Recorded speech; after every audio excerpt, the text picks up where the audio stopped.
Pour aborder la dégustation du vin sans alcool, il est nécessaire d'avoir l'esprit ouvert, car il s'agit d'une nouvelle expression du vin. Ainsi, on n'aborde pas la dégustation d'un champagne comme la dégustation d'un Porto, et on n'abordera pas la dégustation d'un vin sans alcool comme la dégustation d'un vin classique.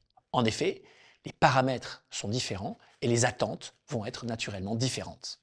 Pour faire un bon vin sans alcool, il est d'abord nécessaire de produire du vin, lui-même issu de la fermentation de raisins. Ces raisins peuvent être de différentes variétés, le Sauvignon blanc, le Colombard, le Riesling pour les vins blancs, le Merlot, le Tanat, le Cabernet Sauvignon, le Pinot Noir pour les vins rouges.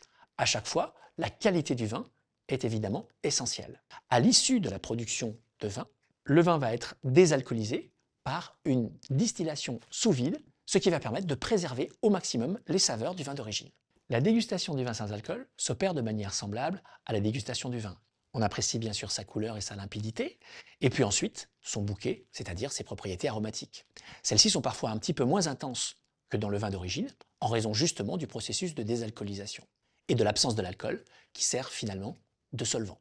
En bouche, la présence acide va être un petit peu plus intense, là aussi en raison de l'absence d'alcool, ce qui va donner au vin blanc un caractère particulièrement fringant, particulièrement rafraîchissant. Pour les vins rouges, la présence des tanins en bouche va parfois être un petit peu plus rugueuse, liée là aussi à l'absence de l'alcool, mais leur caractère désaltérant, leur caractère facile à boire, va être particulièrement intéressant. Ce savoir-faire, nous l'appelons la néonologie, l'œnologie appliquée au vin sans alcool.